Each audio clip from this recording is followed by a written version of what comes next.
Has the World Surf League forsaken its soul, abandoning the very essence that once epitomized the fierce spirit of competitive surfing? We're tracing the fascinating formation of the International Surfing Association and the birth and rise of the World Surf League. Along the journey, we'll confront controversies, dissect rule changes, and profile the characters who have shaped this sport. Is the spectacle, the rivalry, and the ceaseless pursuit of the perfect wave still at the core of it all? Surfing. It's a dance with the ocean, an activity with origins tracing back centuries to the Pacific Islanders. This exhilarating pastime, once the realm of Polynesians and native Peruvians, slowly turned from a cultural activity into a global fascination, catching the world's imagination.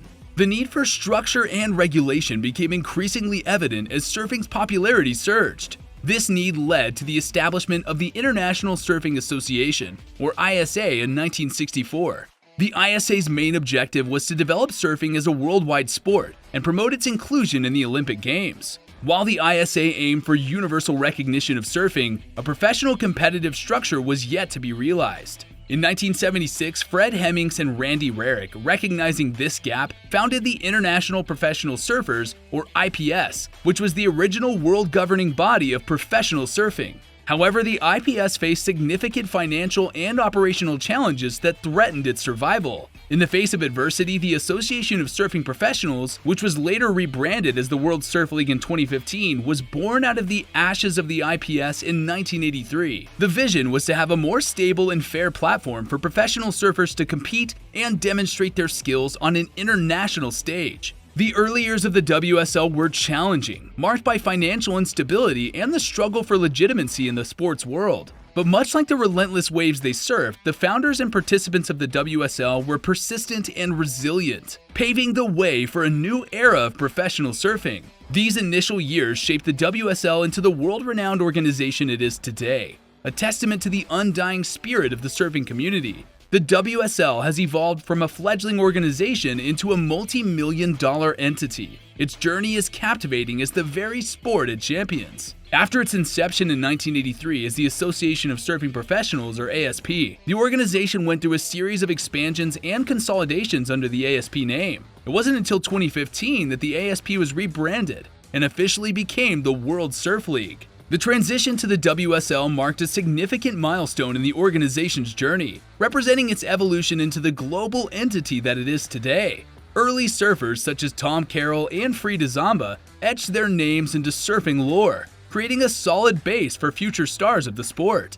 As we enter the 21st century, surfing icons like Kelly Slater and Stephanie Gilmore took to the global stage, their outstanding performances greatly contributing to the prominence of professional surfing today. Over the years, the WSL attracted a varied range of sponsorships. The early years saw unconventional sponsors, such as energy drink brands, supporting the sport, reflecting the counterculture appeal of surfing. As the WSL grew, mainstream commercial players like Jeep began to take note. Their involvement was a key turning point, highlighting the commercial potential of surfing and driving its popularity to unprecedented heights. Alongside these changes, there was a gradual transformation in the surfing community. The candid, raw charisma of the early surfers began to give way to a more refined image. Today's surfers aren't merely athletes, they're brand ambassadors, skilled in public relations and embodying a professionalism that extends beyond their prowess on the waves. However, this progress and commercialization haven't been without controversy. Questions have surfaced regarding the WSL's direction.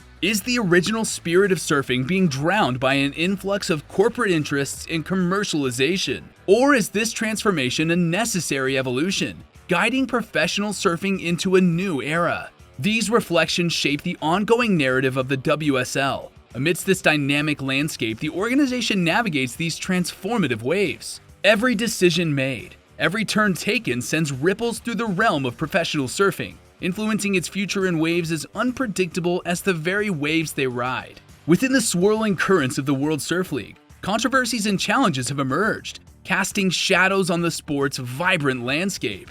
The soul of surfing, once inseparable from the untamed spirit of the ocean, now finds itself entangled in the intricacies of commercialization. Some voices within the surfing community argue that the WSL has sacrificed the pure essence of the sport in pursuit of lucrative deals and broader market appeal. They question whether the WSL has lost touch with the core values that inspired generations of surfers. Rule changes have been a lightning rod for controversy, creating seismic shifts within the competitive landscape. The implementation of mid-year cuts, reducing the number of surfers mid-season, has sparked passionate debates. While the intention may be to elevate the level of competition, critics argue that it undermines the spirit of fair play and can leave talented surfers sidelined prematurely. The response from fans have been fervent, as they grapple with the implications of these changes on the overall excitement and integrity of the sport. In the midst of these controversies, there have been massive speculations about Eric Logan, the former CEO of the WSL. Following his dismissal, his role and decision-making have come under question. Critics question whether his leadership was aligned with the competitive interest of the sport, or was it more interested in financial gain?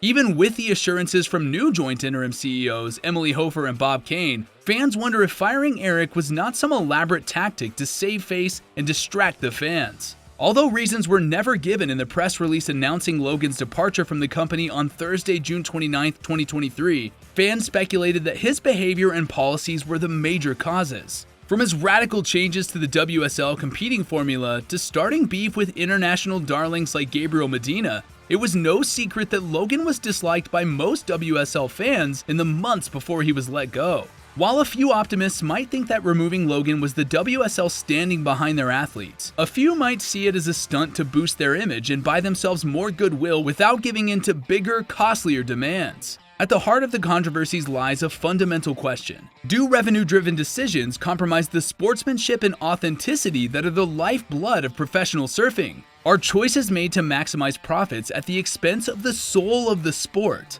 It's a delicate balancing act, as the WSL navigates the ever-shifting tides of financial viability while striving to maintain the spirit and respect that surfing deserves. As the WSL faces these controversies and challenges, it stands at a critical crossroads. Will the league give fans what they want, or will they continue to focus on growth and profits as they enter this new era of the World Surf League? The WSL's role within the International Surfing Association and the Olympics is pivotal.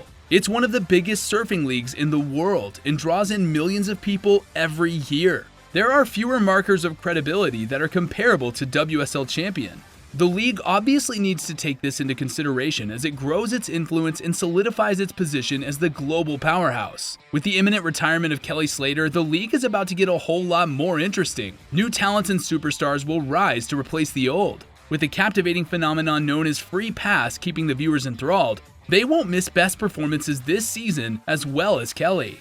Despite not making the mid-season cut based on points, he was granted an exceptional opportunity to continue accumulating points as a wild card in every event for the rest of the season and even into the next. However, the future of this intriguing practice remains uncertain, leaving fans and competitors in anticipation. The next chapter of the WSL is bound to be a sight to behold. From its humble beginnings in 1976 to becoming a multi-million-dollar powerhouse, the WSL's evolution reflects the ever-changing landscape of professional surfing. With a quiver of boards and the world's best surfers, the WSL rides the waves of uncertainty, leaving an indelible mark on the sport's tapestry. The future beckons, promising a thrilling continuation of this extraordinary saga.